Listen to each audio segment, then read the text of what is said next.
Assalamualaikum warahmatullahi wabarakatuh. Alhamdulillahilladzi an'ama binikmatil iman wal islam. Asyhadu alla ilaha illallah wahdahu la syarikalah wa asyhadu anna Muhammadan abduhu wa rasuluhu la nabiyya ba'dah. Allahumma shalli wa sallim wa barik ala Muhammadin wa ala alihi wa ashabihi ajmain. Amma ba'du. Pertama, marilah kita panjatkan puji dan syukur kehadirat Allah Subhanahu wa Ta'ala. Alhamdulillah, hari ini kami bisa hadir kembali di Mudumat Podcast. Semoga pertemuan hari ini akan membawa berkah kepada kita sekalian. Tidak lupa salawat dan salam semoga tercurah kepada junjungan Nabi Agung Muhammad Sallallahu Alaihi Wasallam, di mana Nabi Muhammad inilah yang telah membuka tabir hitam menjadi tabir putih, sehingga kita sebagai umatnya bisa melaksanakan ajaran-ajaran Islam dengan bebas leluasa menurut yang kita kehendaki. Pemirsa sekalian yang kami hormati, yang saya banggakan, hari ini kita mencoba untuk berbicara tentang nilai-nilai yang ada di dalam ibadah Ramadan. Perlu kita ketahui bahwa ibadah Ramadan itu dituntunkan oleh Allah untuk orang-orang yang beriman. Agar apa? Agar nanti bisa menjadi tambah ketakwaan kita. Ya ayyuhalladzina amanu kutiba alaikumussyam kama kutiba alal ladzina min qablikum la'allakum tattaqun. Ini adalah perintah agar kita melaksanakan kewajiban berpuasa di bulan Ramadan. Pemirsa sekalian yang kami hormati, konteks ini yang akan kita bahas adalah bagaimana menemukan agar pelaksanaan kita melaksanakan kegiatan ibadah di bulan Ramadan itu bisa menjadi bermakna Jadi bukan sekedar kemudian Ramadan lewat, kita berpuasa, lewat sudah, tetapi tidak ada cerita yang menarik. Bagaimana kita mencoba agar puasa yang kita lakukan di tahun ini, tahun 1444 Hijriah ini, menjadi sangat bermakna untuk diri kita. Syukur-syukur bisa bermakna untuk orang lain. Yaitu bagaimana agar kita berpuasa ini menghadirkan cerita yang indah. Puasa hari ini kita dapat apa sehingga nanti kita dapat menceritakan nilai-nilai yang kita lakukan di dalam perjuangan melaksanakan ibadah ini, itu dapat kita ceritakan. Nah, ketika kita dapat menceritakan, itulah sebenarnya kita sudah memiliki makna di dalam melaksanakan ibadah di bulan Ramadan itu. Maka untuk introspeksi diri, barangkali kita sudah 1 pekan melaksanakan ibadah puasa. Koreksi diri, self koreksi. Sudah sejauh mana seminggu atau 1 pekan ini kita berpuasa? Cerita yang hadir di kita itu sudah seperti apa? Maka marilah para pemirsa sekalian, kita coba untuk melanjutkan ibadah kita di bulan Ramadan yang kira-kira masih 3 pekan ini, dengan menumbuhkan nilai-nilai melaksanakan ibadah puasa dengan menampilkan Tuhan di antara kita, dengan menampilkan Tuhan senantiasa berada di tengah-tengah kita. Maka mari kita tunjukkan dengan sikap yang kuat, kita tunjukkan dengan sikap yang gembira, kita tunjukkan dengan sikap yang semangat. Kita belajar, kita melaksanakan ibadah puasa di bulan Ramadan ini dengan segala kekhusyuannya. Kemudian di samping kita melaksanakan kewajiban ibadah puasa, ada juga ibadah yang lain, banyak hal. Di antaranya antara lain satu, kita disuruh untuk melaksanakan sholat taraweh. Siapa yang menyuruh?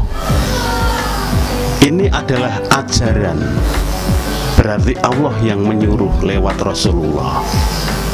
Bahkan Rasulullah pernah bersabda, "Man qoma Ramadhana imanan wa ihtisaban, ghufira lahu ma taqaddamat min dhanbi."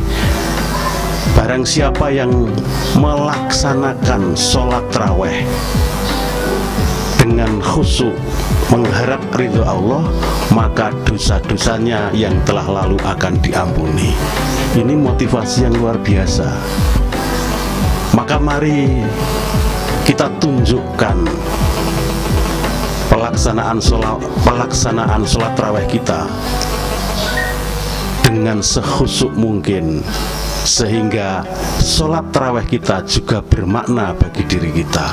Ada cerita tentang sholat tarawih kita. Di samping itu, para pemirsa sekalian, sholat tarawih walaupun bernilai sunnah, tetapi ini menjadi ciri khas kegiatan dari Ramadan. Maka akan menjadi tidak indah ketika sholat tarawih ini kemudian tidak kita indahkan. Kemudian yang selanjutnya adalah kegiatan yang lain. Yang penting juga untuk kita introspeksi, sudah sejauh mana kita melaksanakan, yaitu tadarus dan belajar Al-Quran. Karena di bulan Ramadan ini adalah tempat waktu diturunkannya Al-Quran, maka sangat tepat ketika saat ini kita senantiasa untuk bertadarus, belajar Al-Quran. Ya, Al-Quran harus kita baca. Membaca Al-Quran itulah yang kita beri nama dengan tadarus. Syukur paling tidak 1 bulan ini kita bisa membaca, bisa tadarus, khatam 1 Al-Quran. Syukur lebih. Kalaupun belum, ya mari kita mencoba untuk memperbanyak tadarus kita di sela-sela waktu yang kita punya. Karena apa? Karena tadarus Al-Quran ini juga merupakan bagian dari ciri khas kegiatan keagamaan, keibadahan di bulan Ramadan. Paling tidak, para pemirsa sekalian, kalau kita berbicara tentang tadarus, berarti kita berbicara tentang Al-Quran. Paling tidak ada 6 hal yang perlu kita perhatikan di dalam menghadapi persoalan kaitannya dengan Al-Quran di bulan Ramadan. Yang pertama, Al-Quran harus kita imani. Kita yakini bahwa Al-Quran itu adalah firman Allah, dan di sana terdapat ilmu pengetahuan yang luar biasa. Karena di dalam Al-Quran itu akan menyelamatkan hidup kita. Maka kita harus tahu, agar kita bisa selamat, kita harus mengetahui. Maka kemudian setelah kita imani, kemudian Al-Quran itu kita baca, kita tadaruskan. Nah, setelah kita baca, kita tadaruskan, kemudian kita terjemahkan. Karena apa? Dengan menerjemahkan Al-Quran, kita menjadi tahu isinya. Kita bertadarus itu sudah merupakan ibadah. Maka akan lebih menjadi bernilai dan bermakna kalau kita ketahui isi daripada apa yang kita baca. Syukur-syukur kemudian setelah kita mengetahui isinya, kita bisa menafsirkan, memahami ayat satu demi satu. Kita tidak perlu kemudian harus selesai untuk memahami ini, karena memang butuh waktu proses yang panjang. Dari beberapa ayat yang kita tahu, kemudian kita pahami, kemudian setelah kita paham, selanjutnya adalah kita laksanakan. Nah, sehingga ketika kita melaksanakan satu peribadatan yang diperintahkan oleh Al-Quran itu enak, Kenapa? Kita tahu dasarnya, kita paham gitu. Nah, ketika kita memahami, maka kemudian kita itu dalam melaksanakan ibadah menjadi fokus. Nah, ketika fokus, itulah nanti akan memunculkan cerita-cerita yang indah, bahkan ada cerita yang tidak indah. Itulah yang kemudian akan menjadi bermakna. Setelah kemudian kita bisa melaksanakan, maka Al-Quran itu harus kita dakwahkan. Nah, mendakwahkan Al-Quran ini banyak caranya. Mulai dari belajar dari diri kita sendiri, mau mengajarkan kepada orang lain, kepada teman lain, atau saling belajar di antara teman-teman sekalian. Nah, itulah yang semestinya kita lakukan, lebih-lebih di bulan Ramadan. Maka mari kita mencoba untuk introspeksi, sudah sejauh mana kita dalam berkutat dengan Al-Quran. Sudah seperti apa yang kita lakukan di bulan Ramadan ini tentang Al-Quran. Kemudian setelah itu, para pemirsa sekalian, perlu juga ada hal yang luar biasa yang tidak bisa kita temukan di luar Ramadan, yaitu yang kita kenal dengan iktikaf. Nah, iktikaf ini biasa dilakukan oleh Rasulullah Nabi kita itu di 10 hari yang terakhir atau di sepertiga bulan yang akhir. Apa itu iktikaf? Iktikaf adalah berdiam diri di masjid dengan niat ibadah. Bisa untuk introspeksi diri, kali-kali yang kita lakukan, yang kita tunaikan ibadah di bulan Ramadan ini, ada yang masih belum sempurna, ada yang masih salah. Maka kemudian kita introspeksi di hari itu, di malam-malam itu, dengan niat iktikaf itu, sehingga dapat memperbaiki di 10 hari yang terakhir itu, atau di sepertiga bulan yang akhir. Itulah ibadah iktikaf yang tidak ada di bulan yang lain. Selanjutnya, setelah kita bisa melaksanakan iktikaf, laksanakan yang namanya sedekah. Sedekah itu apa? Memberi kepada orang lain atau pihak lain, sehingga orang lain atau pihak lain itu merasa senang atas pemberian kita, dan kita juga senang memberi kepada orang lain.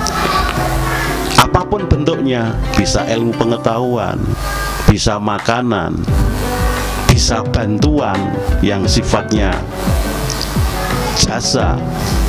Ini juga merupakan bentuk-bentuk sedekah yang perlu kita lakukan lebih-lebih di bulan Ramadan ini. Maka kemudian kita juga berintrospeksi lagi, sudah sejauh mana sedekah yang sudah kita tunaikan itu dapat bermakna di dalam hati kita, di dalam diri kita. Nah, kemudian yang terakhir, barangkali ini sebagai penutup, para pemirsa sekalian, di akhir Ramadan kita perlu dan wajib yang namanya membayar zakat fitrah. Zakat fitrah itu untuk apa? Zakat fitrah itu adalah untuk membersihkan hati kita masing-masing. Hati kita bersihkan dengan zakat fitrah. Setelah sebulan melaksanakan puasa, kemudian kita membayar zakat fitrah dengan makanan pokok. Kalau kita lihat di beberapa tuntunan, ada yang 2,5 kilogram beras, karena di daerah kita makanan pokoknya adalah beras. Tetapi menurut saya lebih penting juga untuk bisa dipahami bahwa membayar zakat fitrah itu tidak dipaskan hanya 2,5 kilogram, karena kalau lebih itu pun akan lebih baik. Lebih-lebih untuk saat ini kita ini ataupun para pemirsa sudah lebih dari berkecukupan. Maka kalau membayar fitrah lebih dari batas minimalnya, itu akan menjadi lebih baik. Maka jangan sampai lupa, suatu saat nanti setelah di akhir Ramadan, kita bayarkan zakat fitrah kita untuk mensucikan diri kita dan keluarga kita. Barangkali itu para pemirsa yang dapat saya sampaikan sekedar untuk introspeksi, semoga ini menjadi pencerah dan manfaat untuk kita. Ada kata yang salah, tutur yang tidak menyenangkan, mohon untuk dimaafkan. Billahi taufiq wal hidayah, fastabiqul khairat. Assalamualaikum warahmatullahi wabarakatuh.